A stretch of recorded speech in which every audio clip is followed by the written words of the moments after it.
کا ڈس بلیور یہ بات کرتا ہے کہ یہ سب کچھ چانس پہ پیدا ہوا ہے، سب کچھ خود بخود پیدا ہو گیا ہے، یا وہ جو کرولریز بنا کے بتایا جاتا ہے کہ اتنے چانسز میں سے یہ ہوا ہوگا تو اس طرح بن جائے گا، تو جو ریلیجیس پرسنز ہیں یا ریلیجیس کے ماننے والے ہیں وہ آگے سے کہتے ہیں کہ یہ پاسبل ہی نہیں ہے، یہ نیچرلی پاسبل نہیں ہے، سائنٹیفکلی پاسبل نہیں ہے۔ اور جب اس ایتھیسٹ کی طرف سے یہ سوال اٹھایا جاتا ہے کہ پھر گوڈ کہاں سے آ گیا، اس کو کس نے کریٹ کر دیا، تو پھر ریلیجیس لوگ جواب دیتے ہیں کہ وہ گوڈ خود سے آ گیا، ہمیں نہیں پتا، یا وہ خود بخود کریٹ ہو گیا۔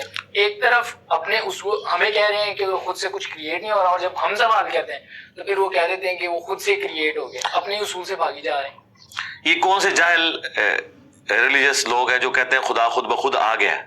خدا تو آیا ہی نہیں ہے، کبھی کوئی ایسا وقت ہی نہیں تھا کہ خدا نہیں تھا، خدا آیا ہی نہیں ہے، خدا تو ہمیشہ سے ہے۔ تو یہ پہلے تو کنسیپٹ کلیئر کریں، خدا آیا نہیں ہے، خدا ہمیشہ سے ہے، ہم اسے میتھمیٹیکلی ثابت کرتے ہیں۔ دیکھیں جو یونیورسل ٹروتھ اسٹیبلش ہو چکے ہیں اس کو تو آپ کوئی دوبارہ سے چیلنج نہ کریں، یعنی یہ یونیورسل ٹروتھ ہے کہ 2 + 2 = 4، ٹھیک ہے؟ اب اسے کوئی 5 یا 3 بنانے کی کوشش کرے تو ظلم پر مبنی کام کر رہا ہے۔ اب دوبارہ سے ویل بھی انوینٹ کر لیں تب بھی یہ میتھمیٹیکل ایکویشن تو اپنی جگہ رہے گی۔ بالکل اس طریقے سے یہ چیز اسٹیبلش ہو چکی ہے کہ کائنات پہلے نہیں تھی تو آئی ہے۔ آپ کو پتا ہے کچھ عرصہ یہ نظریہ رہا ہے 17ویں اور 18ویں صدی میں کہ یہ اسٹیڈی اسٹیٹ کائنات ہے، ہمیشہ سے ایسے ہی چل رہی ہے، لیکن یہ اب نظریہ اپنی موت مر گیا۔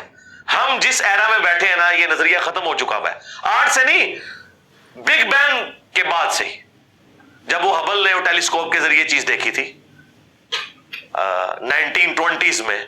ہبل آپ کو پتا ہے بہت بڑا سائنٹسٹ تھا امریکہ میں، اس نے ٹیلیسکوپ کے ذریعے جب یہ سٹارز کی موومنٹ دیکھی، اس کے اوپر میری تفصیلی ویڈیو بھی ہے، بلیک ہولز کے اوپر بھی آپ دیکھ لیں، اور فرام کریشن ٹو کریٹر بھی دیکھ لیں، اس میں میں نے بتایا تھا ہو از اللہ، اس میں بھی بتایا تھا۔ ہدایہ وکٹری چینل کے اوپر ہمارے بھائی نے دیکھیں کس طرح اس پہ ویلیو ایڈیشن کی ہے، وہ ساری ویڈیوز ہیں۔ تو ہبل نے یہ دیکھا کہ کائنات میں جتنے بھی یہ اجرام فلکی ہیں، یعنی آسمان پہ جتنے آپ کو سیارے ستارے نظر آ رہے ہیں نا، ان میں ایک کامن چیز یہ ہے کہ سب ایک دوسرے سے دور جا رہے ہیں۔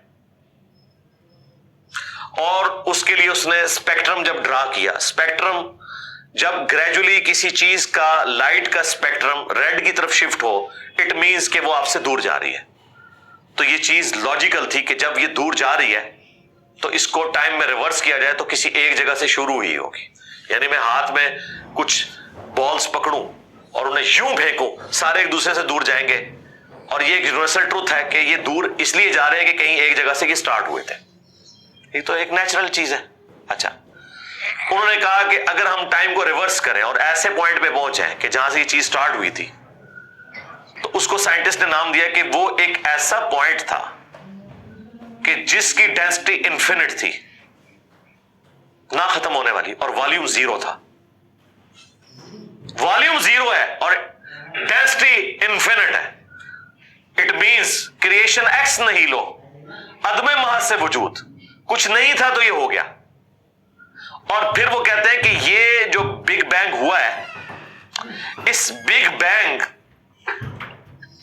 کے بعد اگر 1 سیکنڈ کے ٹریلین حصے کے اندر بھی ذرا سی ڈسٹربنس آتی تو یہ کائنات وجود میں نہیں آ سکتی تھی۔ اور یہ تو صرف وجود میں آنے کی بات ہے، پھر جو billions of fine tunings planet earth کے اوپر موجود ہیں، ہر سیارے کے اعتبار سے ہیں، زمین کا سورج سے فاصلہ، پھر ان کی گریویٹیشنل فورس، ان کی موومنٹ، سپیڈ، یہ تو ایک پوری ایک سمجھ لیں ایک ایسی فیلڈ ہے جس میں انسان جا کے گم ہو جاتا ہے۔ ان ساری چیزوں کو کنسیڈر کر کے اسٹیڈی اسٹیٹ کائنات کی تھیوری تو ہوگی ختم اور بگ بینگ ہوگی اسٹیبلش۔ اب یہ تو ثابت ہو گیا کہ کریشن ایکس نہیں لو ہوئی ہے، یعنی انسان یا کائنات یہ پیدا ہوئے ہیں۔ پرابلم تب تھی آپ کے لیے جب آپ یہ مانتے کہ یہ بھی ہمیشہ سے ہیں، ہمیشہ سے انسان پیدا ہو رہے ہیں اور دوسرا اینڈ کوئی نہیں ہے۔ یہ تو مسئلہ حل کر دیا آپ کا سائنس نے، ان کا نہیں، کریشن تو ہوئی ہے۔ اب اس کا کریٹر ہے یا نہیں ہے، اس کے اوپر وہ آ کے بات کرتے ہیں۔ اب یہ جو فائن ٹیوننگز ہیں، ان کو سمجھنے کے لیے اتنے دماغ کی ضرورت ہے, اتنے برینز کی ضرورت ہے, ڈی این اے کی اسٹرکچر کو سمجھنے کے لیے, اس ہارمونی کو سمجھنے کے لیے, بنانے کے لیے نہیں سرکار. اتنے برینز لگ جائیں. آج تک ہم ڈسکوریز ہی کر رہے ہیں. یہ جتنے ہم چیزیں دریافت کرتے ہیں نا, وہ ہم قانون قدرت دریافت کرتے ہیں. یعنی اگر ہم نے یہ چیز ایکسپلور کر لی ہے کہ سورج مشرق سے نکلتا ہے, مغرب میں غروب ہوتا ہے ود رسپیکٹ ٹو زمین, ویسے تو غروب ہوتا ہی نہیں ہے نا, نکلتا ہے. تو یہ ایک فزیکل فینومینا ہے جو ہم نے ڈسکور کیا ہے. اس فینومینا نے سورج کو پیدا نہیں کیا.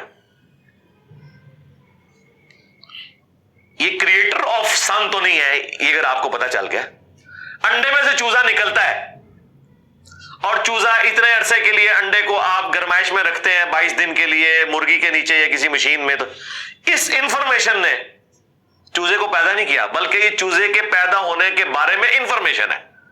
آپ اس کے اندر مزید چلے جائیں, جتنا ڈیپ ڈگ کرتے جائیں, الٹیمیٹلی آپ کی ایک انفارمیشن ایڈ ہوگی. یہ نہیں ہوگا کہ آپ کو یہ پتا چل جائے کہ اس نے پیدا کیا. وہ تو مرغی کو خود نہیں پتا جو پیدا کرنے والی ہے. کروکوڈائل کو, ایلیفینٹ کو یہ پتہ ہی نہیں میرے اندر کیا کیا کوالٹیز ہیں. جس کو یہ پتہ ہی نہیں میرے اندر کیا کوالٹیز ہیں, انسان کو نہیں پتا ابھی تک میرے اندر کیا کوالٹیز ہیں. یہ تو بھی سائنس تھوڑا بہت آپ کو ایکسپلور کر رہی ہے. تو کریٹر تو ہم ان کوالٹیز کے ہے ہی نہیں ہے. اور پھر پیچھے ایک برین اس اعتبار سے ہے کہ وہ ایک آرگنائز طریقے سے, اور یہ بھی چیز ڈیفینیٹلی فیزیبلٹی کے تحت آپ سمجھے میتھمیٹکس میں اسٹیبلش ہو چکی ہے کہ یہ پورے ایک آرگنائز طریقے سے جو چیز چل رہی ہوتی ہے اس کے پیچھے ایک برین ضرور ہوتا ہے. برین کے بغیر یہ کوئی ڈیزائن کر نہیں سکتا. فزکس کا سیکنڈ آف تھرمو ڈائنامکس جو ہے کہ انٹروپی یا تو کانسٹنٹ رہتی ہے یا انکریز کرتی ہے, یعنی ڈس آرڈر. خدا نخواستہ یہاں پہ دھماکہ ہو جائے تو ہر چیز بکھر جائے گی. اس کے بعد دنیا کا کوئی دھماکہ دوبارہ اس کو اس حالت میں ارینج نہیں کر سکتا. اس کو کہتے ہیں انٹروپی, کہ کہیں پہ بگاڑ آتا ہے تو وہ بڑھتا ہے. یہ ہو سکتا ہے کہ مزید آپ لوگ لائیں تو یہ بگاڑ اور بڑھتا جائے, یا جتنا ہے اتنا ہی رہے, واپس آرگنائز نہیں ہو سکتا جب تک کہ دوبارہ سے انٹروین کر کے آپ یہ کرنا. جس طرح وہ زیارت میں انہوں نے محمد علی جناح کے وہ سارے وہ میوزیم تباہ کر دیا تھا دہشت گردوں نے, تو دوبارہ سے انہوں نے بنایا, تو خود بخود تو نہیں بنا. دھماکے کے بعد تو سب کچھ خود بخود پھیل گیا تھا, لیکن دوبارہ اس جگہ پہ لانے کے لیے آپ کو بجٹ لگا ہے, برین لگا ہے, ایفرٹ پٹ کی ہیں, پھر جا کے وہ آرگنائز ہوا ہے. تو اس کا مطلب ہے آرڈر بنانے کے لیے برین چاہیے ہوتا ہے, ڈس آرڈر کے لیے کوئی مسئلہ نہیں. اور ڈس آرڈر کے بعد دوبارہ آرڈر بن جائے اس کے لیے برین چاہیے. سرکار یہ کون سا ڈس آرڈر ہے, یہ کون سا بگ بینگ ہے؟ چھوٹا سا دھماکہ آرگنائز نہیں کرتا, چیز کو بگاڑتا ہے. اور اتنا بڑا دھماکہ اتنا بڑا آرڈر لے آیا ہے کہ پلانٹ ارتھ کے اوپر 2 ملین سے زیادہ اسپیشیز ہیں. ایک ایک اسپیشی کے اوپر آپ زندگی گزارے, آپ صرف اس کی عادتیں ہی نہیں بتا سکتے کیا ہیں. یہ تو چھوڑ دیں کہ یہ بنی کیسی ہے. تو یہ تو ایک نہ ختم ہونے والا سلسلہ ہے. تو یہ برین تو اسٹیبلش ہے. اب اگلا سٹیپ یہ ہے کہ یہ جو برین ہے, وہ رچرڈ ڈاکنز بھی کہتا ہے نا دا گاڈ ڈیلوژن میں.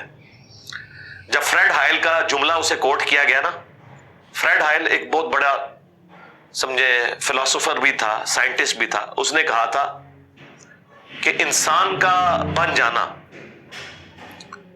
خود بخود یہ اسی طرح کا فینومینا ہے, یہ اس سے بڑھ کر کمپلیکس فینومینا ہے کہ کوئی شخص یہ کلیم کرے کہ کوئی ہوائی جھکڑ ٹورنیڈو چلا اور اس نے کوڑے کباڑ کے ڈھیر سے مٹیریل اٹھایا اور ایک بوئنگ 747 تیار کر دیا. یہ دنیا کا کوئی پاگل بیوقوف آدمی بھی یہ بات نہیں مانے گا. اس کو چھوڑ دے, ایک بال پوائنٹ بننے کو کوئی نہیں مانے گا. تو اس نے کہا اس سے کمپلیکس چیز انسان ہے, اس کو تم یہ مانے ہو کہ خود بخود مان گئی ہے بغیر کسی برین کے. اچھا, تو اس کا جواب آپ کو پتا ہے رچرڈ ڈاکنز نے کیا دیا؟ اس نے ایک چیپٹر بنایا, اس کی ہیڈنگ رکھی دا الٹیمیٹ بوئنگ 747. اس نے کہا پھر سب سے بڑا بوئنگ 747 تو گاڈ ہے. آپ یہ کہہ رہے ہو کہ انسان اتنا کمپلیکس ہے کہ خود بن نہیں سکتا کسی کے بنائے بغیر, تو جو اس کو بنانے والا ہے وہ تو اس سے زیادہ کمپلیکس ہے, وہ تو الٹیمیٹ بوئنگ 747 ہے. اگر اتنا مشکل انسان ڈی این اے اسٹرکچر والا یہ آپ کہتے ہو خود نہیں بنے گا, اس کو کوئی بنائے گا, تو جس نے اسے بنایا ہے وہ تو اس سے زیادہ کمپلیکس چیز ہے, تو اس کا بھی کوئی کریٹر ہونا چاہیے. تو ہم نے کیا کہا تھا؟ رکو ذرا، صبر کرو، for the sake of argument ہم تمہاری بات کے ساتھ ایگری کرتے ہیں، لیکن آگے چل۔ ہاں، وہ جو کریٹر ہے جس نے ہمارے کریٹر کو بنایا ہوگا تو یقیناً وہ ہمارے کریٹر سے بھی زیادہ کمپلیکس کریٹر ہوگا، تو پھر اس کا بھی کوئی کریٹر ہونا چاہیے۔ اب تو قیامت تک لگا رہا ہے، یہ ایکویشن کہیں ختم نہیں ہوگی تا وقت کہ کوئی ایک کریٹر ایسا ہو جسے کسی نے نہ بنایا ہو، تو وہی تو ہے لم یلد ولم یولد۔ سورہ اخلاص میں ہی تو ڈیفینیشن ہے، لم یلد ولم یولد۔ سرکار یہ آپ کو میتھ سمجھا سکتی ہے، یہ آپ کو فزکس سمجھا سکتی ہے، یہ کتنی بڑی ڈیفینیشن ہے۔ ہم نے بچپن میں ایسے ہی یاد کر لیا کہ نہ اس کا کوئی باپ ہے نہ کوئی بیٹا، نہ یہ تو ہم ایک اخلاقی سے ترجمہ کر رہے ہیں نا، تو ایکچوئل ترجمہ ہے کہ نہ وہ خود کسی سے نکلا ہے نہ اس سے کوئی نکلا ہے، وہ ہمیشہ سے ہے۔ اس لیے بخاری مسلم میں حدیث ہے کہ تمہارے پاس شیطان آتا ہے نا تو کہتا ہے پہاڑوں کو کس نے بنایا؟ تم کہتے ہو اللہ نے۔ پوچھتا ہے درختوں کو کس نے بنایا؟ کہتا ہے اللہ نے۔ تم کہتے ہو اس کو جواب کے طور پر، جب وہ سوال پوچھتا ہے پھر مختلف سوال کرتا ہے، تم اللہ کہتے ہو، اینڈ پہ وہ کہتا ہے اللہ کو کس نے بنایا؟ تو اب تم نے کہنا ہے پھر اس پہ قل هو اللہ احد اللہ الصمد لم یلد ولم یولد ولم یکن لہ کفوا احد۔ ذرا نبی علیہ السلام تو اتنے ہی کہہ سکتے تھے نا، آپ کو اللہ تعالیٰ نے ہماری ہدایت کا امام بنایا ہے، ٹھیک ہے، لیکن بعد میں جب یہ میتھمیٹیکل ایکویشنز، سائنٹیفک ڈسکوریز اور یہ یونیورسل ٹروتھ انسانوں کو اللہ تعالیٰ نے دریافت کروائے ہیں، تو اب ہم بڑی آسانی سے اس کو مزید ایکسپلین کر سکتے ہیں کہ اگر کوئی کریٹر کا کریٹر ہے تو اس کا بھی کوئی کریٹر ہوگا، اور یوں یہ ایک سمجھ لے نہ ختم ہونے والا سلسلہ شروع ہو جائے گا۔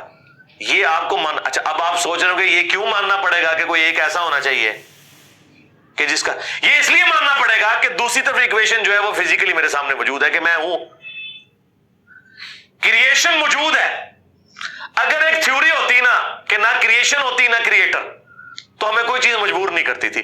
اب ہماری مجبوری یہ ہے کہ کائنات ہمارے سامنے ہے، ہم زندہ مخلوق ہیں، ہم سب کچھ دیکھ رہے ہیں، کریٹڈ چیزیں موجود ہیں، تو دوسرے اینگل پہ ہمیں جانا پڑے گا اور الٹیمیٹلی کسی ایک کریٹر پہ رکنا پڑے گا، کوئی کریٹر نہ ہو اس کا۔ اس لیے میں نے اپنی ویڈیوز میں بارہا کہا ہے، اگر آپ مجھ سے پوچھیں کہ اللہ تعالیٰ کی کون سی ایسی کوالٹی ہے جو امیجنیشن سے باہر ہے، جس کی آپ کو مثال بھی نہیں بیان کر سکتے۔ دیکھیں اگر اللہ تعالیٰ کہتا ہے میں سنتا ہوں دیکھتا ہوں، تو ہم اس کا ایک دھندلا تصور لا سکتے ہیں کہ میں بھی سنتا ہوں اور دیکھتا ہوں، اگرچہ میرا ادھار کا ہے، اللہ کا ذاتی ہے، میرا لمیٹڈ ہے، اللہ کا ان لمیٹڈ ہے، میرا ڈیپینڈنٹ ہے، اللہ کا انڈیپینڈنٹ ہے، ہر چیز کو آپ امیجن کر سکتے ہیں، لیکن اللہ کی جو یہ کوالٹی ہے کہ وہ ہمیشہ سے ہے، کبھی کوئی وقت ایسا نہیں تھا کہ وہ نہیں تھا، یہ ایک ایسا اندھا کنواں ہے، یہ وہ کانسیپٹ ہے کہ جس میں آپ غرق بھی ہو جائیں آپ کو اس کا کوئی سرا نہیں پکڑائی دے گا، ٹھیک ہے، اور یہ اللہ کی ایسی کوالٹی ہے۔ بہرحال یہ کوالٹی تو ہم اللہ کے ساتھ شیئر نہیں کر سکتے، لیکن جو اس کی دوسری کوالٹی ہے کہ وہ ہمیشہ کے لیے ہے، اس نے دیکھیں آپ کو شیئر کر لیا اپنے ساتھ، خالق اور مخلوق کے فرق کے ساتھ ہمیشہ کی زندگی اس نے جنت میں آپ کا مقدر کر دی ہے۔ یعنی وہ کوالٹی تو شیئر نہیں ہو سکتی کہ ہمیشہ سے ہو، لیکن ہمیشہ کے لیے ہو، یہ اس نے آپ کو دے دی ہے۔ دیکھیں یہ وہ کنسپٹ ہے جس کے بعد آپ اللہ سے محبت کریں کہ دیکھیں وہ اکیلا تھا، اس نے اپنے ساتھ آپ کو شریک کر لیا، اس اعتبار سے کہ خالق اور مخلوق کا فرق تو ہے، لیکن اس نے دیکھیں آپ کو کیا کیا نعمتیں جنت میں دینی ہے، آپ خواہش کریں گے وہ چیز آپ کے سامنے آ جائے گی۔ اسی کے لیے میں نے وہ منی گاڈ کی ٹرم ڈیوائز کی تھی خالق اور مخلوق کے ساتھ سمجھانے کے لیے۔ اپنا تو انہوں نے وحدت الوجود ڈیوائز کیا، جبکہ وجود تو اللہ کے علاوہ بھی موجود ہے، لیکن ہم نے کبھی ان کو نہیں کہا آپ کافر ہو۔ یہ ایکسپلینیشن دیتے ہیں وحدت الوجود سے مراد یہ ہے کہ حقیقی وجود ایک ہے، باقی اسی نے پیدا کیا، حالانکہ ان کا یہ نظریہ نہیں ہے، یہ کہتے ہیں باقی بھی اسی کا حصہ ہے۔ ہم کہتے ہیں نہیں چلو ٹھیک ہے، ہم بدگمانی نہیں کرتے۔ وحدت الوجود کا کانسیپٹ ہم نے کفر و شرک ان کے کہنے کے اوپر نہیں مانا، حالانکہ ہم لگا سکتے تھے فتویٰ، کیونکہ جب کوئی اپنی ایکسپلینیشن دے دیتا ہے پیچھے فتویٰ نہیں رہتا۔